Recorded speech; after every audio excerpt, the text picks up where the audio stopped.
So we're on section 7 for remedies, and we have a few interesting cases, and we have rule 56 to talk about, and I have a note here in section 7 about modern summary judgment proceedings, because I want to make a distinction and have you understand a little more about them. But we also have a couple of very important statutes for those practicing in Massachusetts, which are 176D and 93A. And we've seen 93A in the past. And again, you know, we've been working with the students taking the bar exam tomorrow and the next day. And you see both 93A and 176D issues tested a lot on the bar exam. 93A, you remember from the Anthony's Pier 4 case, regulates business practices in Mass, and those business practices, whether they are visited upon a consumer or another business, both those types of different practices can end up violating 93A. Although what we would look for is when those business practices are practiced against another commercial entity, is that there must be a greater level of fraud and deceit in that practice in order to violate 93A than when it's practiced upon a commercial innocent, in essence, a consumer. And so it regulates an incredible amount of activities provided it occurs in a business context. 176D is the insurance practices equivalent, in essence, to 93A. And what it regulates is the activities of insurance companies as they deal with their insured and consumers and the like. And both statutes are important because they provide for multiple awards of damages, meaning that whatever your single damages are, if the statutes have been violated, the court will generally either double or perhaps even treble the amount of the award. Plus, the statutes allow for the recovery of any attorney's fees expended in that process. So these become very important statutes in Massachusetts. We invoke them a lot as practicing lawyers because what they do is there is an incentive if there's a potential violation of either of these statutes. It requires the defendant to take the allegations a little more seriously and perhaps be a little more reasonable sooner rather than later, because if in fact those statutes are violated, then the attorney's fees are running and it's against them in the event the litigant is successful in showing there's a violation of either 176D or 93A.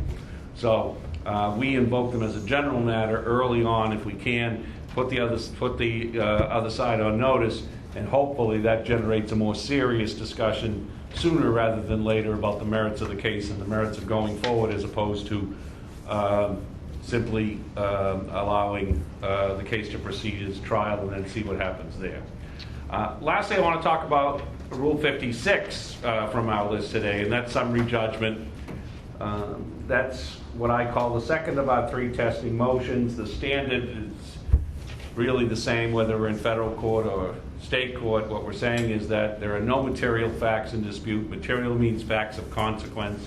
So there are no facts of consequence in dispute. And that the moving party is entitled to judgment as a matter of law.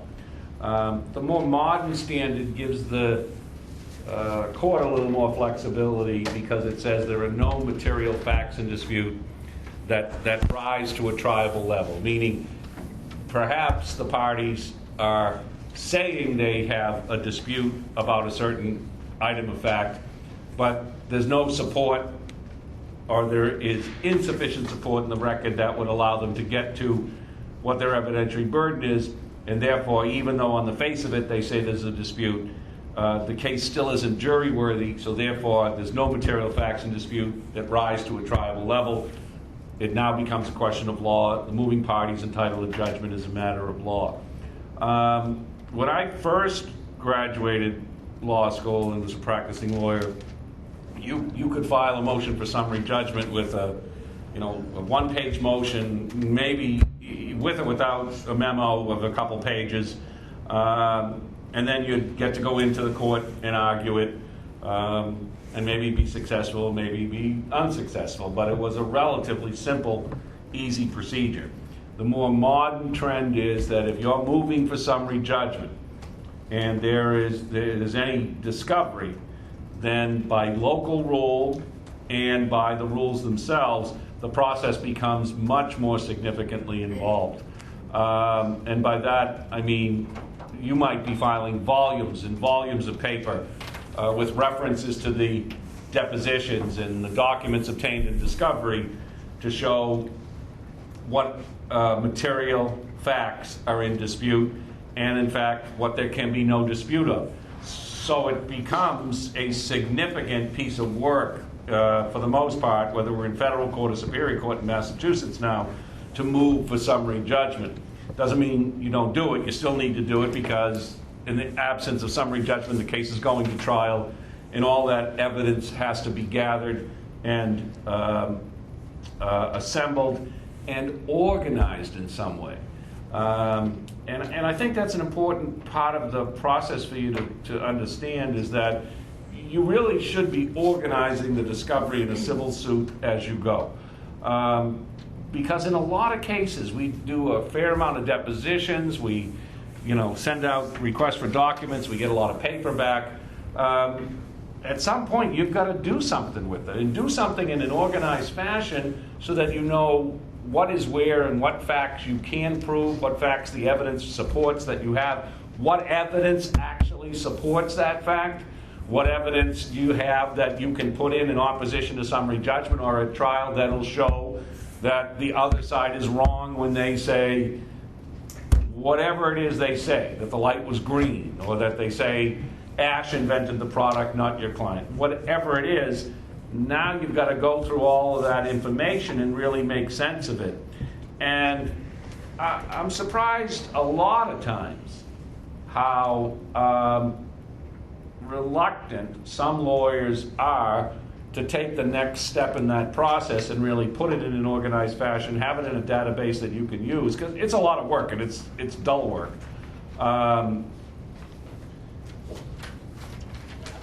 And I think in a lot of cases, it's done because with the expectation the case is going to settle. Why do all of this? Well, because with that expectation, you're likely to have to settle for less than what you could otherwise if you had done the work appropriately. And to not put the effort in to move for summary judgment if the case warrants it, because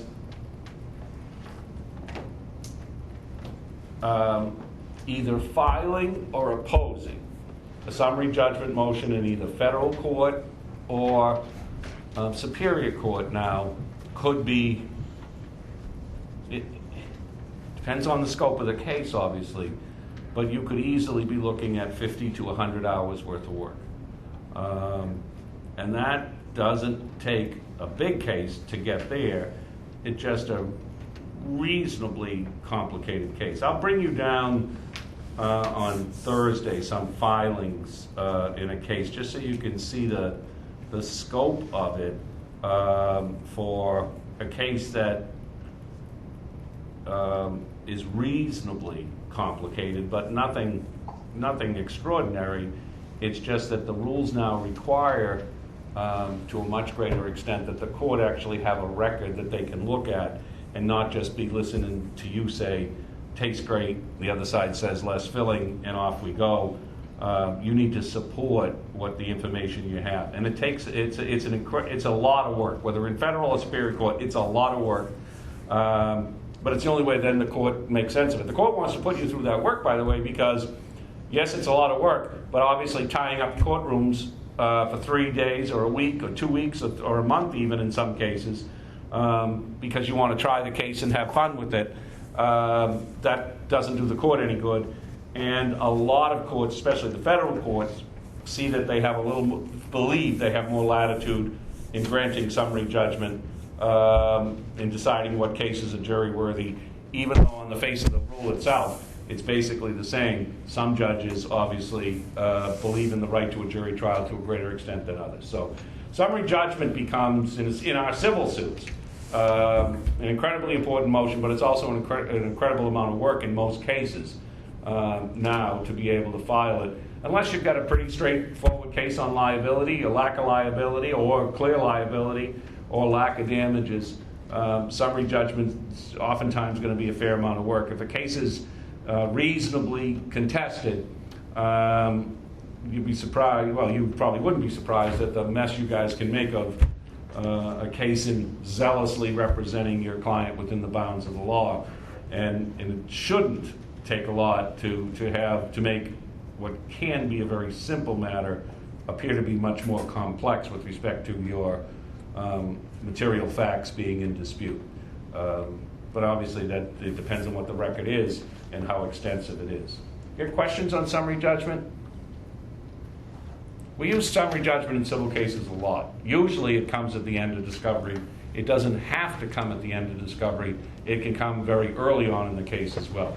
When it comes at the end of discovery, there's a lot of material that has to be assembled and sorted through there. And when we move for summary judgment, it's not just a memo, a motion, and an affidavit.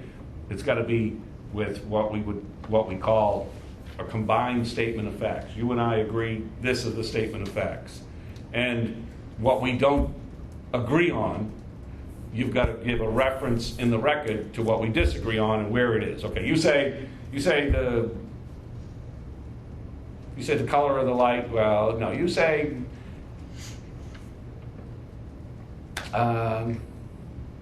just pick something simple. You say the color of the car was black. I say no, it was red. I got to go find where a reference is that says it's red. If I'm going to dispute it, I can't just say not so. What do you have? What do you have assembled here that shows that? And that's obviously a relatively easy item. You say the client was constructively discharged on X date. What evidence is there that he was constructively discharged? What evidence do you have that he couldn't return at all? Whatever it is, there should be some discovery that's going to support that, because that's what gets you the basis to show material facts in dispute. So it becomes an expensive and time-consuming process, but the idea is we're trying to decide what cases are going to occupy the court's time for jury trials and the like. Questions on that? Then let's look at Tinson versus Transamerica. Interesting case. It's the some of you were probably here alive back then, I guess I should say. It's one of the it's a case that came out of the Patriots locker room, as you saw, and it was one of the early female sports reporters in the Patriots locker room. Tinson's actually suing Transamerica now, and he's suing them for violations of 93A and 176D. And what he's saying is that Transamerica engaged in unfair claim settlement practices in violation of 93A and 176D because they left him holding the bag for his cost of defending this suit against Lisa Olson, who at the time was a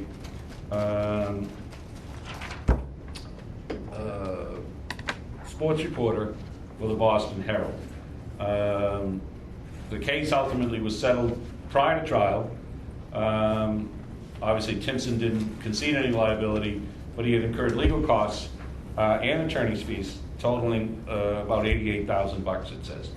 And now what he wants is reimbursement from his insurance carrier, from the Patriots insurance carrier, saying, hey, I was an employee acting in the scope of course of my duties, and therefore I'm entitled to recover that cost. So, well, what do you think? Was he acting within the scope of course of his duties? Sandy, I already see you looking like you got to be kidding. Right. Yeah? You got to be kidding me. You got to be kidding. You're right, exactly. He was boosting team morale. It's right in there. For real? What about that? I mean, there's no basis to say that he thought, as misdirected as he may have been, that what he thought he was doing was for the benefit of the team. Because I guess, and I'm going to ask you about it. What? Because this happens more often than not. What is the standard for someone to be considered under the master-servant relationship, such that the master is responsible for the sins of the servant? What is the legal standard? And then we can figure out whether he meets it. Say what? Acting in the scope of the employment. Yeah, but see, that's the question. What's the legal standard to determine whether someone's acting within the scope of their employment? Did it benefit the employer? Right. Is that it? Just that? Did it benefit the employer? No. 3-element test. There's a 3. That's right. So what's the 3? What's it called, Patrick? I think it's kind of funny. Given the case, the Wang Test. Given the case, it is a little odd. So it is called, in fact, the Wang Test. And what is the... So you should have read that one. What is the standard to determine whether someone is acting within the scope, of course, of their duties, such that the employer is responsible for the acts of the agent? The first element is Go ahead. the conduct is of the kind he is employed to perform. Okay, the conduct is of the kind he is employed to perform. 2, It occurs substantially within the authorized time and space limits of employment. it occurs substantially within the authorized time and space limits of employment. And 3, It is motivated, at least in part, by a purpose to serve the employer. it was motivated at least in part by the purpose to serve the employer, right? Yes. Well, first of all, let's take 2 off the table, right? It occurs substantially within authorized, what is the language, Mustafa, what'd you say? Time and space. Time and space. No? He doesn't say, anyone disagree? He satisfies 2? He's in the locker room. He's required to be in the locker room. He's there after practice. He's not there at 3 a.m. in the morning. So it occurs within authorized time and space. We're all on the same page on that? So the question becomes, can he satisfy 1 and 2? And if he does, then he's entitled to collect the money back from the Patriots that he had to expend because he was acting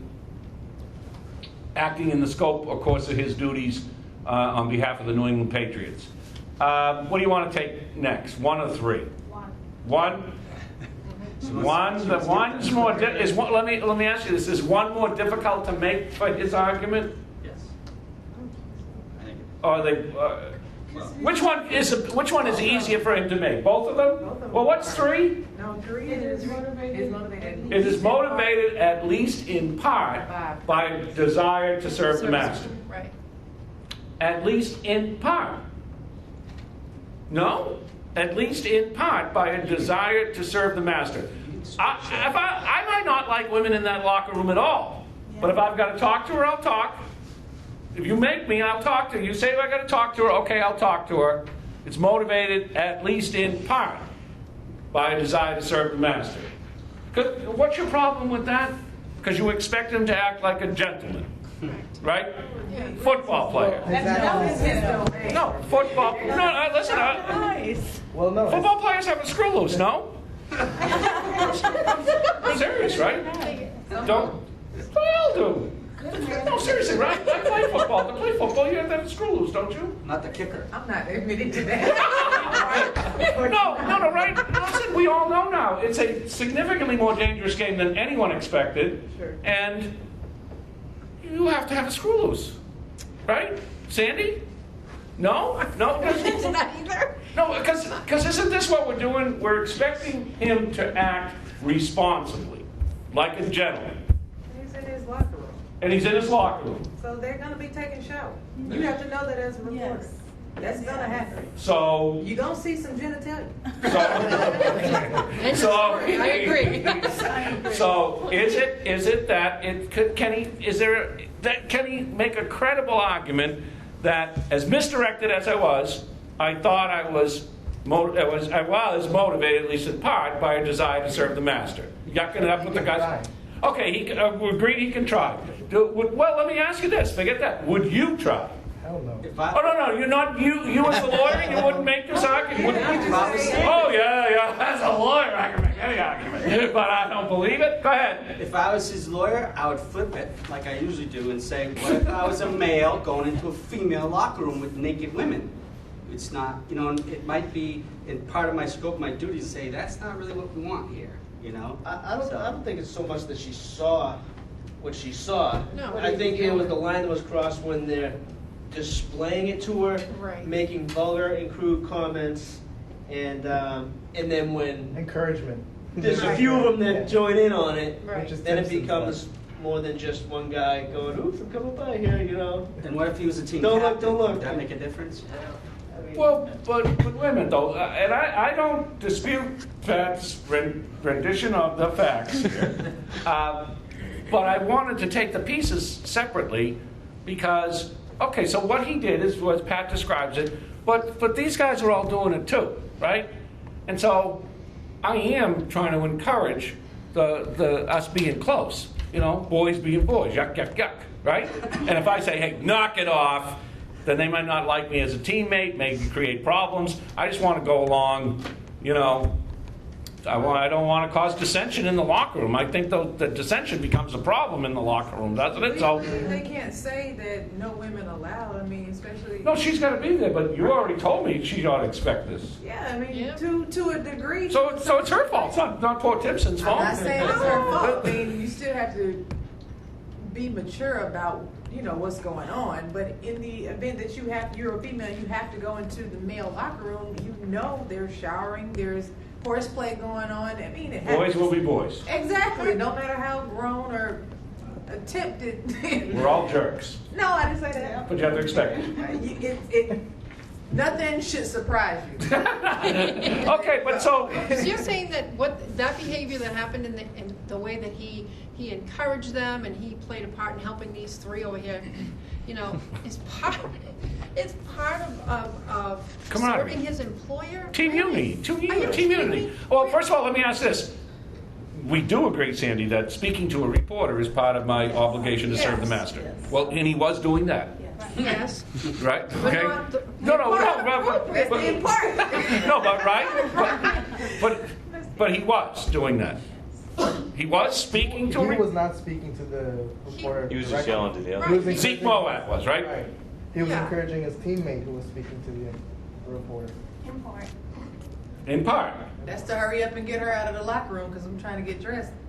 Well, and by the way, that's the other part that's, I mean, some guys probably didn't want her in the locker room at all, so if we make her uncomfortable, that might make all How my mature other is teammates that? how better, huh? But that's mature is but that? that's the way to get How, her what out was the there. question? How How mature mature is that? is that? That's not mature. No, but it goes back again to the standpoint, we're talking about football players.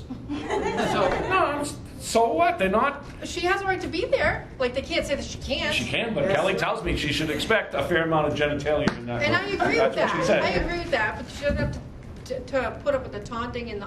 I thought That was to encourage her to get out faster. I know, but it doesn't make it right. I didn't say that, but that's to encourage I her to get get the out. purpose behind it, but I don't think it's right.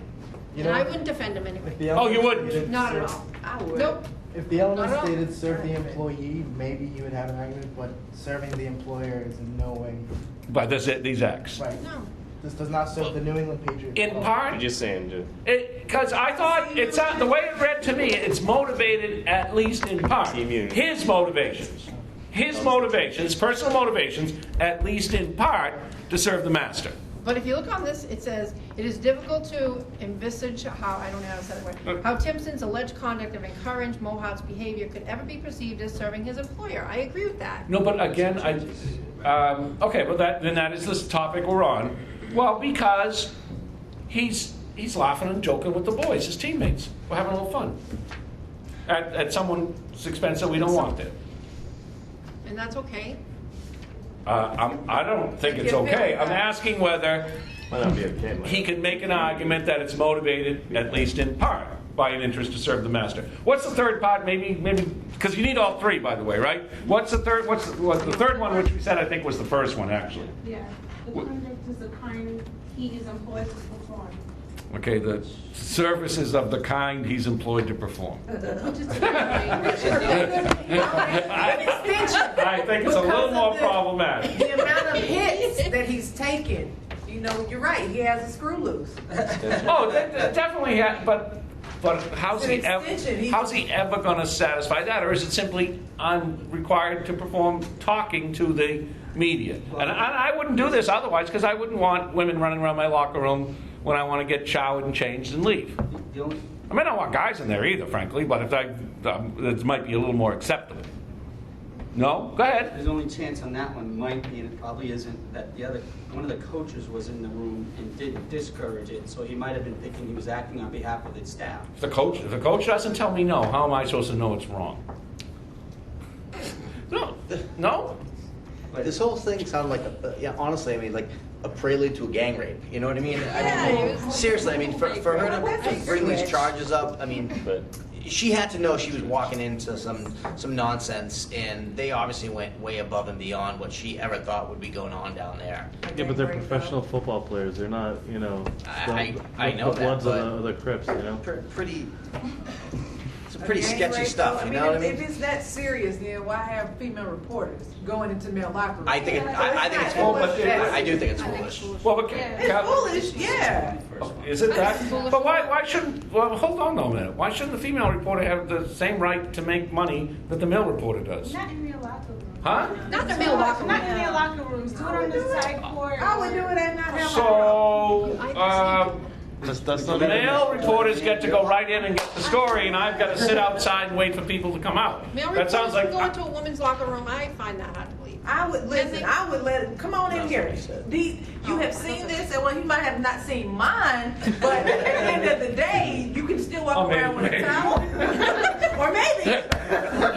That's right, walk around with a towel. You don't need to be. You know there's a woman in your locker room. Cover yourself up. But I can't cover myself up all the time because I've got to change out of this uniform, go get a shower, and put other clothes on. I mean, it's not as easy as just saying you can't. You know, do it. I've seen women do that with the towel and Right. you don't get to see anything. You mad about it? Okay, wait. Back to the focus here. What about that? This. You can't say that this is the type of conduct he is paid to perform. No. Well, he's required to interact with the press. So Does that is interact mean interaction. heckle too? So if he headbutted a male reporter, equally not the conduct he's paid to perform? Because I am paid to hit people. Right? No, I am. Reporter. Huh? Not a reporter. though. Not a reporter. That's a tort. That's a tort. And not a negative. Well, let me ask you this, because I'm worried that we are looking at the end of it and saying we're not going to cover this, period, without thinking about the test. So I want to ask you: you saw the little note on the Grimsley case, Manning versus Grimsley, on the bottom of my book. It's at page 348. And Tinson contends that he meets part 3 of the Wang test because he was motivated in part by a purpose to serve his employer, and he relies on this Manning versus Grimsley case, also from the First Circuit here in Boston. Professional baseball player who intentionally threw a baseball toward hecklers and injured a spectator when he hit him in the face was found to have acted within the scope of employment because heckler was interfering with the ability to perform and thus quieting the heckler by a professional baseball player throwing a baseball in his face. That's why you bring a glove. Would likely result in better performance by himself and team. That's okay? There's a difference between that scenario and this scenario. Oh, this is worse. It's worse, isn't it? I hit some heckler and I absolutely intend to injure by throwing a baseball at them. We're here. Okay, it's misdirected. It's out of control. Having a little fun. But I'm having a little fun with the boys, right? So, one, there's much more of a malicious intent, no? Or, well, let me ask: is there? I see the baseball as a significantly more malicious intent. Well, is that wrong? Because they describe Moet as getting very close to her and pushing his private parts in her face. Right? Isn't that what it says? Huh? Nothing. Slap him. No. So, I mean, and we've talked about it as potentially akin to a sexual assault. But, by the way, if that behavior had occurred somewhere outside a locker room, then the likelihood it is some type of sexual assault, right? They're in part protected. So they're in part protected because of where it takes place. But it sounds to me like Grimsley would potentially be an attempt to murder. No, right? I mean, so tell me, do you all see that distinction as the baseball? Well, the baseball, again, misdirected, but he's thinking, and this is a guy who hasn't been in a number of collisions with his head, thinking that this is okay to throw a baseball by someone who probably can throw a baseball 80, 90 miles an hour at some heckler. I'm thinking the decision on that is based because number one, he's on the field. It's probably in between innings or right before the inning starts, what have you. The ball's an instrumentality of the game itself. It's like there's a lot of other factors that are very different than the whole locker room scenario where the game isn't actually going on and just completely unrelated to the game of football. But the locker room is an extension of the workplace, right? I mean, yes, it is in part his workplace. And that's why he meets criteria number 2. Okay, right. And that two we took off the table. Right. See, I think he's got a shot at 3, in part designed to, in part designed to serve the interests of the master. I think in significant other part, it's designed to screw with her and to do things obviously that are inappropriate. I don't know how he's going to satisfy the first part where he can say this was the type of work he was paid to perform.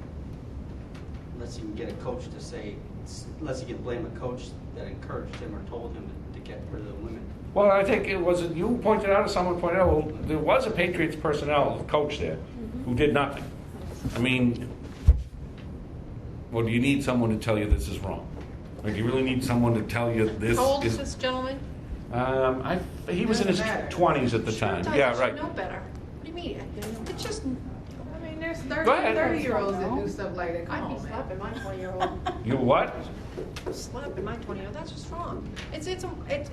So is that what it is? This is just wrong. You should know this is wrong. You don't need someone to tell you this is wrong. Yes, that's what I think. But it's It's important. not.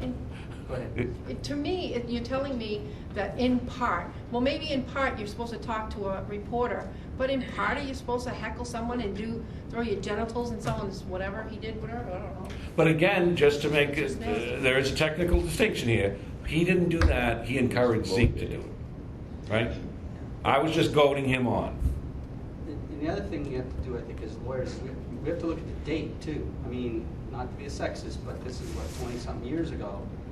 This could have, and if I remember this correctly, this was one of the first females in a locker room. Yes. There was a lot more sexist. Certainly in this area, yes. So And I think in football, because I think Jackie McMullen had probably been in the Celtics locker room before this, or she was around the same time. Remember, she came actually here and did a TV show one time. She was talking about this case a little bit. I asked her some questions about it, and I think around the same time. But she was one of the first as well. She was in the Celtics locker room. But this is this is in part my point though. Isn't there different expectation depending on what locker room you're in? Yeah. Right? So supposedly hockey players are much more gentlemen. But I really, having played football, it takes a certain mentality to go out there and get your brain scrambled on many plays, right?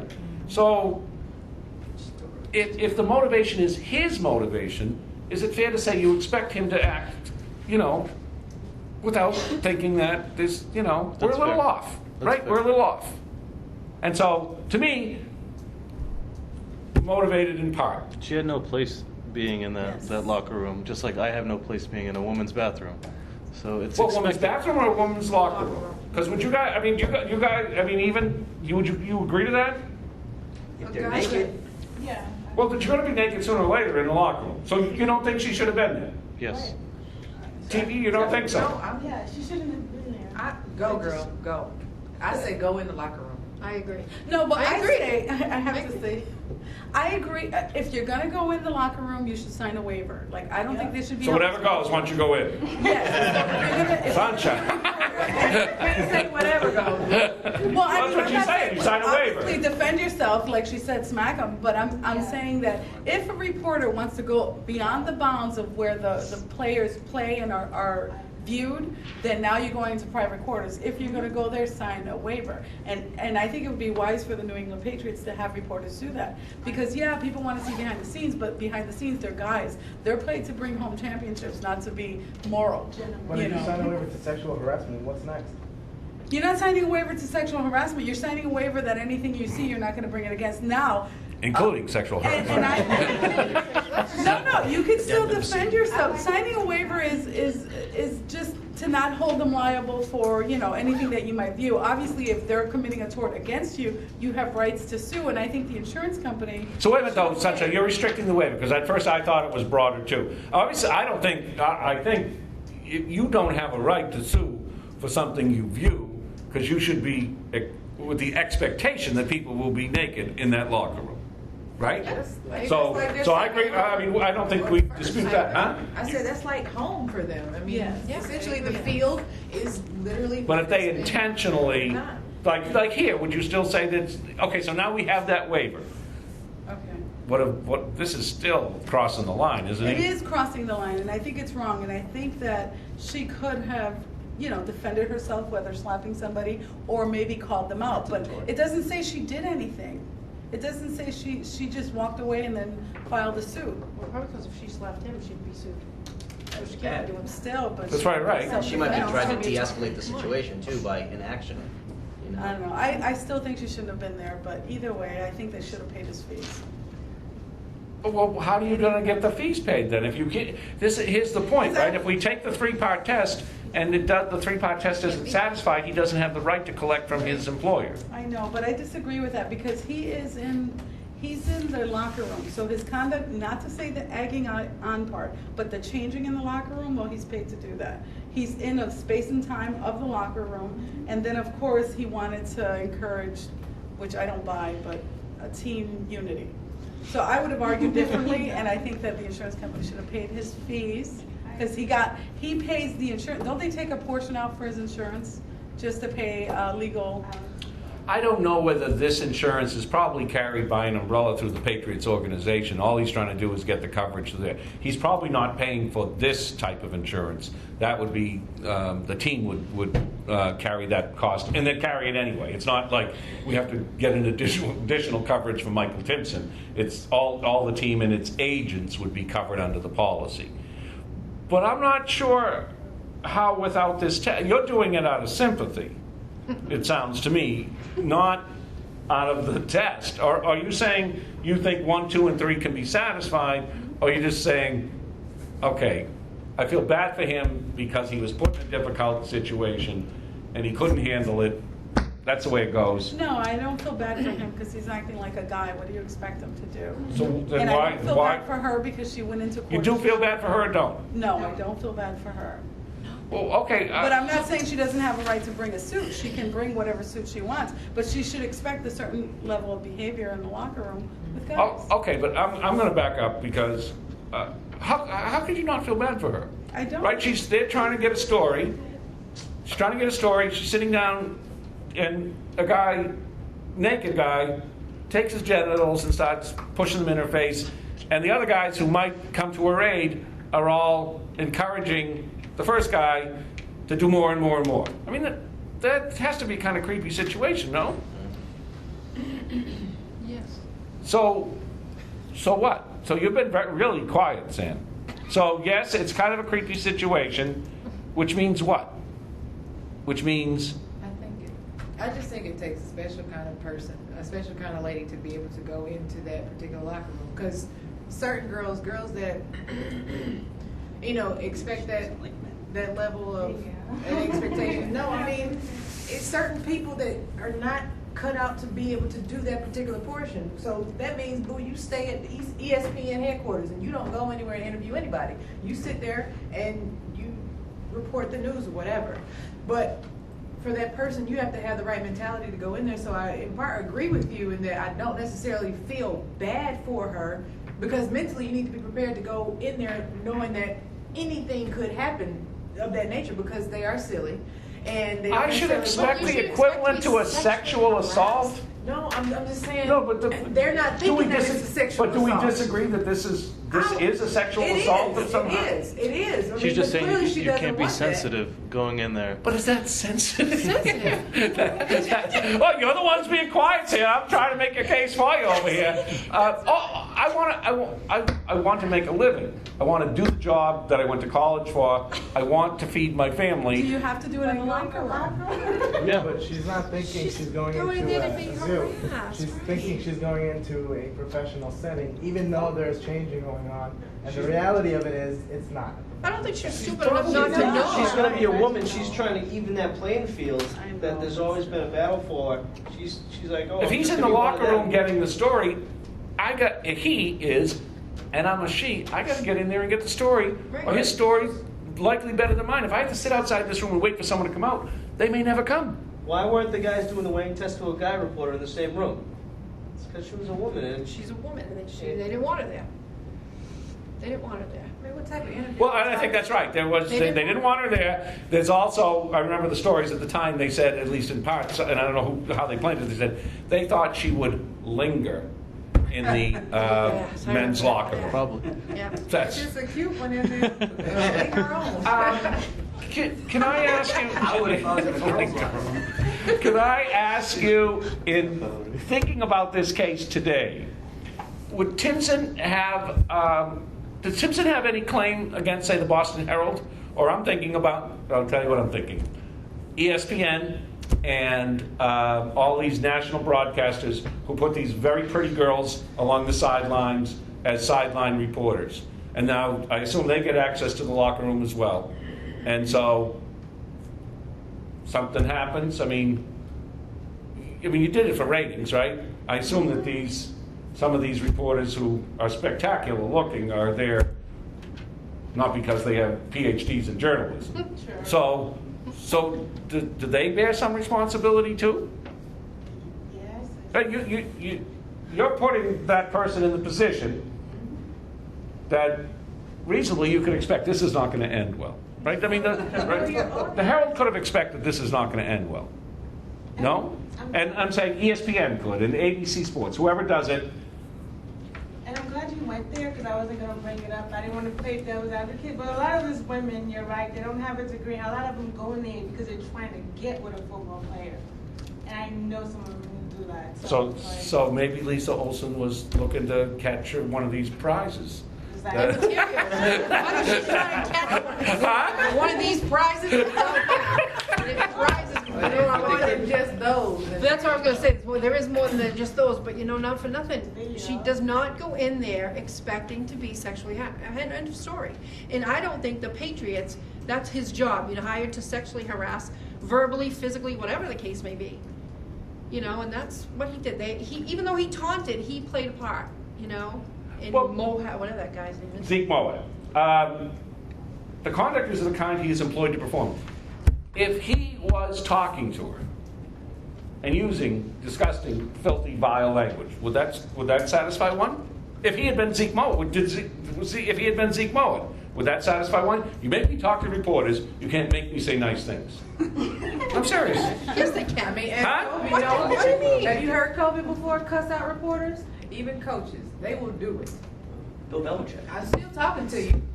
Whoa. But It doesn't what make you it want me right. to say It is doesn't not make it necessarily- right, though. I'm not going to say that they don't do it. You It go and doesn't talk make to them after they lose a game. Ask. But would that satisfy one? Find out. him The talking. conduct is of the kind he is employed to perform. Yes, because it's in the contract that he's required. I got to talk to her, Talk to the- but I don't have to say nice things. Right. And if it's not So he threatening says, whatsoever, listen, I'll be glad to finish up the interview. Do me a favor, take off your shirt.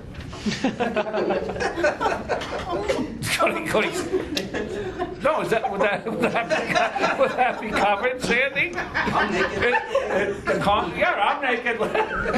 Fair enough, Gary. I'm naked. Let's both get naked and we can finish this conversation. So is that? Write it down. You can use it. I'll authorize you to use it next week. Is that the conduct he is of the kind he's employed to perform? You asked me to speak to her. As Derek points out, Belichick doesn't speak nice to the press. And Bill Parcells at times would ridicule and abusive to them, right? So I'll talk to them, but I don't have to talk nice. You have to talk nice, but you don't have to talk about sex either. So I could verbally abuse Ash in any way. I just can't tell him take your shirt off. Well, you really should do that. That's common. No, but is that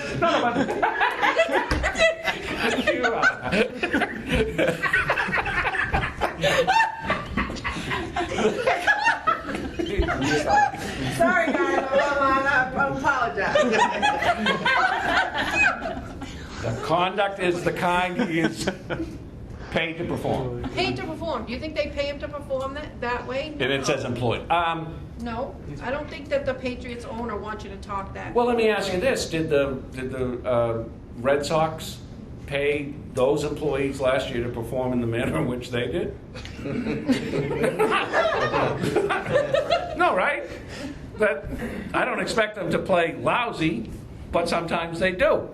So that would be okay. You know what? Let me shift to this. So sexual harassment, how's that work? Let's talk about the real sexual harassment. Not that this wasn't. I don't mean that. I mean, but what we would see on a regular basis in the workplace.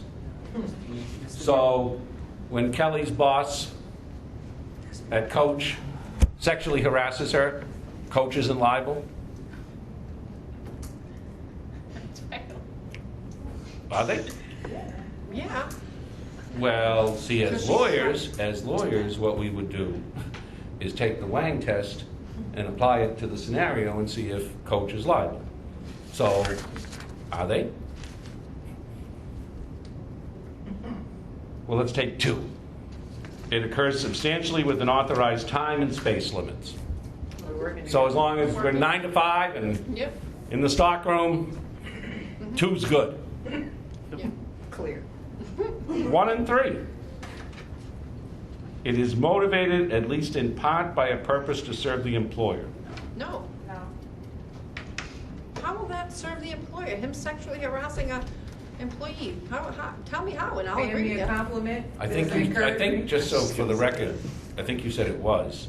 Now when you apply the 3-part test, you're saying no. I mean, it was. I think you said when we started this, because just so we're clear, this poor slob lost his job as a result of this. His house is being foreclosed. He's got no money in the bank. If she can't get the money from Coach, she's getting nothing. Right? You understand that's the way it works, right? So if Coach isn't responsible for the acts of their agent, Kelly gets no money. So I thought you were saying initially that you thought that the employer would be responsible for those acts of sexual harassment. But I'm using the Wang test that we should use, and this is not going to be covered under the master-servant relationship, is it? No. So Kelly's out of luck. She gets a judgment against Joe Schmo, That's it. well, isn't it? Yes. I'm asking you, and looking at the Agreed, Wang yes. test, Yes. Yes. so you come in one day to work, Because she's and not. your employer says, where the hell you been? You say, oh, the baby's sick again. I had to drop him off at my mother's. It's just terrible. And I go, pop, right in the face. Drop you, knock all your teeth out. Not master servant? No. No? No. It isn't. Is that what you're saying? Well, and listen, again, because I You're asked you had me responsible for for negligence, evidence. and that's negligence. I apply the, any, we apply the test, right? You're answering like this without looking at the 3-part test. Right. So is it you're smarter than me, or maybe we should apply the 3-part test? No, but, right? Shouldn't we apply the test? Yeah. 2 is going to be tough, right? It occurs substantially within authorized time and space limits. By the way, so if Kelly's boss takes her out after work, said, Kelly, let's go out for a drink tonight. I need to talk to you about your performance here. Kelly's all work, says, oh, okay, but I got to leave by 8. He says, okay, you'll be home by 8. So they go out and have a drink, and he sexually harasses her at the Chinese restaurant. Is that not authorized time and space? I think that can arguable, that you can argue, because he has authority to tell her, I gotta talk to you about your job performance, then she's gonna what believe sparked me to it. go. She's Right. gonna believe it to say, okay, you are above me, I have to honor that. So that's Time arguable. and space is now includes the Chinese restaurant? Because he has. Her hours were 9 to 5, we're now at 7 o'clock, or midnight, we're at midnight, you know, He's 8 o'clock came and went. He's using his position to influence her, because otherwise she would not go with him. Sunshine, I'm just looking for time and space. Okay, I'm looking at what the Wang test says is the test, and I'm wondering how you're going to fit that into time and space. Time? It's not gonna fit. Here's the lawyer over here in the corner, and he says, It's not gonna fit. I don't know about either of those, even under those circumstances. If it's part of the ordinary course of business, for example, if it happens all the time, it's a normal course of business, potentially meetings off-site, that kind of thing. Like in Japan, that's part of their work. You got to go out drinking after work. Just Okay, well, Disagree. wait a minute. Time and space. So time means what? If we were going to dissect it like this. 9 to 5 if you're due to Policy be hours working stay 9 to within 5. the contract. Yeah. So the Correct. regular hours, or well, so the the classic office Christmas party that's outside the office doesn't count, or does? Huh? That's a work If event. it's a mandatory. That's a work Christmas event. party. So that's still time and space. It's a work. It's the work environment. It just happens to take place outside the regular work environment. So we go with that, the classic Christmas party. So that is on. So time and space is a little flexible as well. Okay. So 8 o'clock that night. Is he paying for dinner? Well, I'll take your advice, because I'd like to know when I sexually harass these women, should I pay for dinner or not? No, you tell me whether. I didn't even pay for my dinner. Here you go, Cal. Gotta run.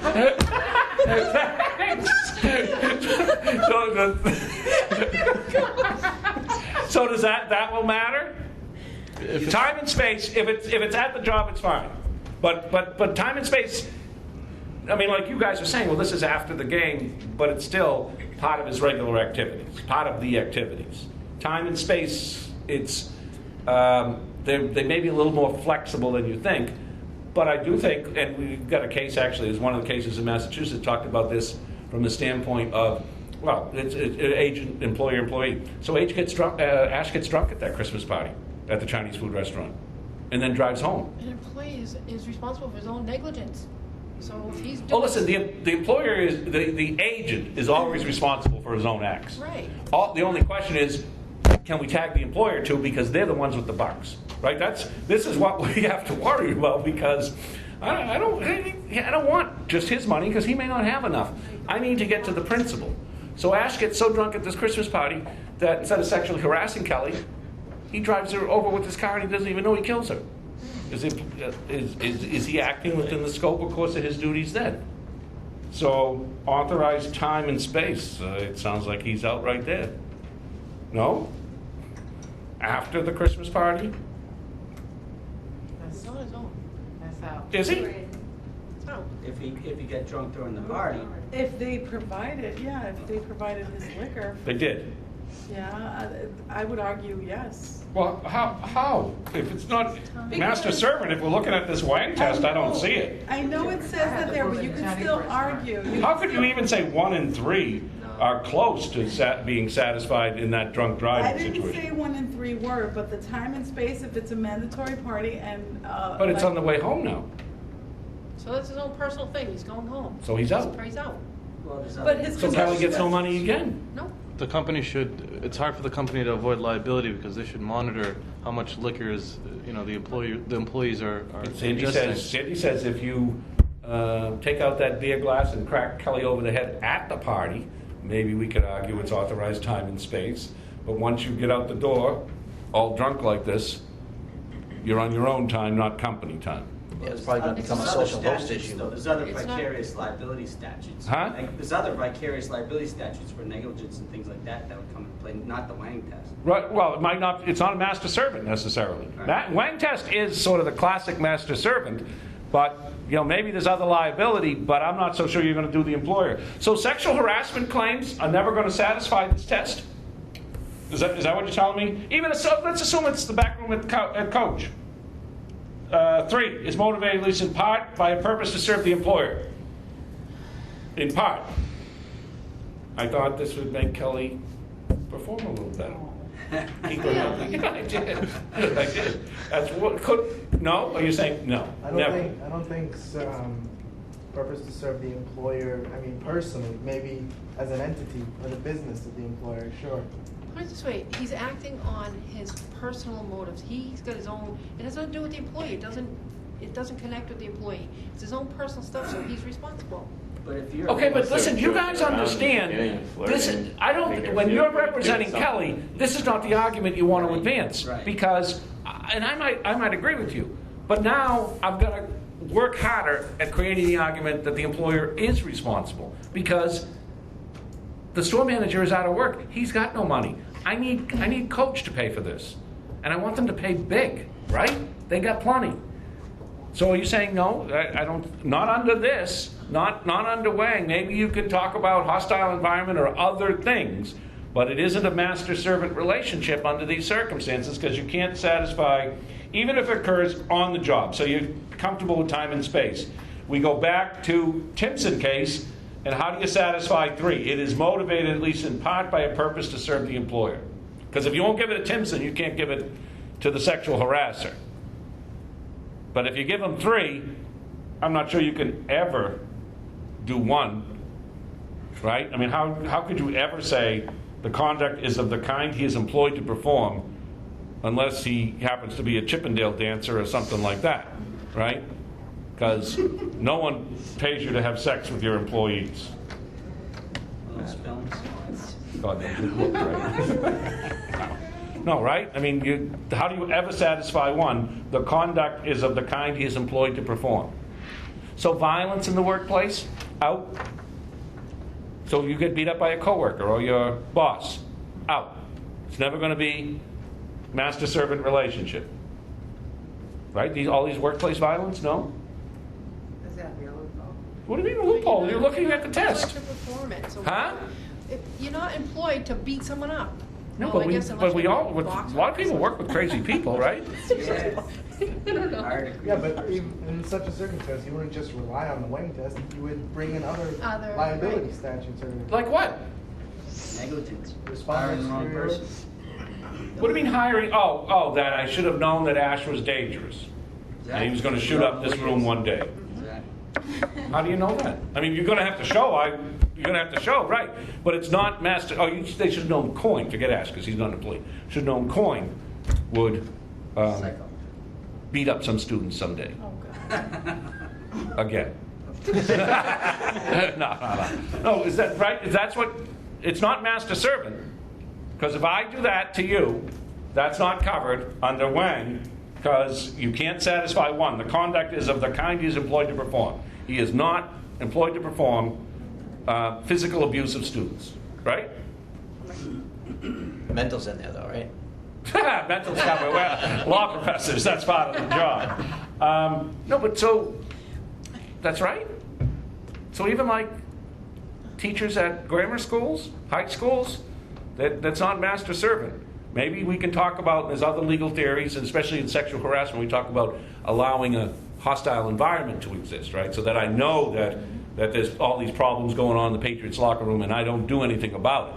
And frankly, that's probably, at least in part, why with that agent of the Patriots, the coaching staff or security staff present, not doing anything, that's probably why the Patriots ended up having to roll over and settle, because I'm sure that person is, in fact, should at least in part be, either they were negligent in not having that person responsible for maintaining some level of decency in the locker room, or they did have that person responsible and they didn't. So either way, the Patriots had to ultimately settle the suit because of the presence of that person. By the way, that person's not there. There's only 4 players. Patriots aren't liable? That's what I think you're telling me. I think they should be liable. In a way. No, okay, but Sunshine, it's not just your heart anymore. I know. Cut your heart out. You're a lawyer now.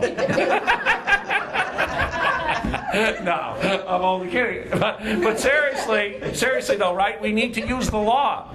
So if there's no Patriot supervisor there, are the Patriots responsible for the acts of Zeke Mowat and Michael Tinson? They represent the Patriots, so yes, they should. Whoa, No, okay. no, no, no. Look, No. look at the law. This is confusing me. No, right? No. Because none of those people, Hired to form that. other than one, other than two, if no Patriot coach or security person is there, how do you satisfy 1 and 3? She's on her own. She either gets the money from the players or she gets nothing. Isn't that correct? Because Well, no, but then you would say that the Patriots were negligent in not having one. fair enough, you could argue that with Not having a sort of knowing that these guys oppose the players. Okay, but then it's different. Then it's sort of a direct claim: duty, breach of duty, harm, causation. Fair enough, Mustafa. I actually agree with that. That you have a different legal theory because you don't have master-servant relationship. Because I don't think if there's no Patriot supervisor there, again you're back to how the hell do we satisfy 1 and 3? Because this is not the type of conduct that serves our interest at all, or that we asked you or paid you to perform. See, I think 3. I think 3 is an interesting standard because it asks what the person believed they were motivated by. It's not saying whether objectively this is motivated. They're saying, well, did this person think that this was a good idea at the time? And I could realistically see where a bunch of guys are together and they're thinking this is funny and, it's sort of a stupid-ass bonding experience, but that sort of catches steam on its own. I could see that. It's not. I'm not saying it's right. Huh? That's how they do with the rookies. The rookies that Right. come in, they probably endure all kinds of craziness that we don't. It's hazing and it's wrong, but it builds team unity. Right. That's what happened. Take it or leave it. It's true, Sandy. It's true. I can tell you all kinds of stories. Sure you could.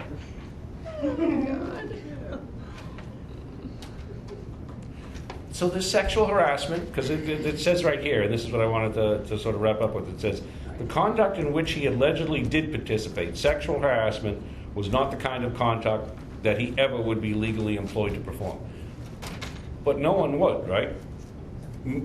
No company hires a person to perform acts of sexual harassment. That's not true. Unless That's you're not in true. the What do you mean? No companies? Oh, Chipping Yeah. Dales, you mean? No, pornography. I mean, No, they- any companies. What? Where are you going with yours? No. Never mind. No, what do you mean, like a strip club? Sure. Well, I don't think that's harassment, though. People are Because paying you for pay that. to get No, it's not. That's why they're there. Well within the scope. Yeah, I think, right? I mean, well, the argument, we're paying them, in essence, to be subjected to acts of sexual harassment, right? But we're not paying anyone to, I guess you could, well, but it's not harassment to those, because that's why they're there, or you shouldn't be there. Well, is that right? The same your Lisa Olson argument, you shouldn't be there. If you don't expect to be accosted in a similar vein, then don't go into a strip club. Yeah, harassment's unwanted. Right. And, well, but is that the point, though? Is that if you're there, it's wanted, period? Maybe I just went in to have a drink. I knew you'd react, because you're saying she shouldn't even be there to begin with. Their Friends wanted to go there. I didn't. Yeah, friends, that's right. I was a designated driver.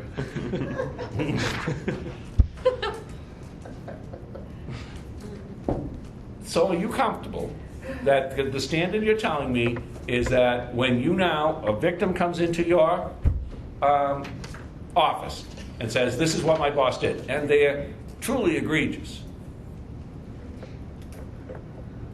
how are you going to make the argument that the employer is responsible, at least under the master-servant relationship? Because I don't think you can you? It's difficult. just aware. Oh, workplace violence? Go ahead. I would look into if there's any policies within the workplace against sexual harassment, to see if that's. Well, we all have, you actually, in Massachusetts, you have to have a policy against it. You have to have a policy of who to report to. In fact, either, like as Mustafa would say for the other part of it, if you don't have a policy, it's a violation too. So you've got to have a policy. But so I have a policy, but if I'm not aware that any previous acts exist, it's not sort of the hostile, because it's either I can hold you responsible for the acts under the master servant, or I can hold you responsible because you allowed these conditions to exist and you should have known they existed and did nothing about it. You allowed sort of this chaos in the workplace, and therefore you're responsible for the results that follow. I would conduct an investigation to see if the business conducted a background investigation, and to see if he's the type of person, in power that would do something like that and allowed it. But they may not give me access to all of that. Right. Go ahead. I would check with my client if she's aware of anyone else, other females, been subject to harassment. So we all have been. So now we got, assuming that we can show that, then we have a workplace issue. I mean, it's not master servant. It's you've allowed this hostile environment to exist, which is a different legal theory. This reminds me of that Penn State, the coach was it Penn State? Yep. Okay. Yeah, we're actually the AAJ trial competition. That's what they've done this time. Is it's a baseball coach. It's not a football coach, but in virtually all other respects, it is that case that we're trying. And there's less direct evidence of causation. The child ends up committing suicide 7 years after the potential acts of sexual abuse. And that's what you're trying to show, is to what extent were they aware of it and then didn't do something about it. Because to the extent they're not aware, or this is the first time, or the person just does it, it's hard to show that they're responsible for the acts that they weren't aware of and couldn't have taken steps to uncover earlier on. And so that's the problem, and that's the problem with these cases generally. If you look at the standard, frankly, I can understand for policy reasons, and he does have obviously a very difficult argument making 1 and 3. The problem is when you reverse this and say, okay, now I want to try and make the employer responsible for the acts of their agent. This case makes it a little more difficult, and I do think it's a little bit difficult to be able to really find a big distinction between what was done here and that Grimsley case. Because I mean, I understand that it's on the field, things happen like this, and I mean that's the other argument here. This seems much more deliberate and purposeful than maybe a single act, except his seems more purposeful in its nature to harm. I think the other case goes down to a technicality too. It's like being on the field. Yeah, it could be. It could be. I just think, to me, there's much more of a malicious intent, except that may minimize what was done here. I mean, this was pretty offensive, and this would be a sexual assault if it was done anywhere else. You would face serious criminal charges, right? So, interesting case. We'll talk next time.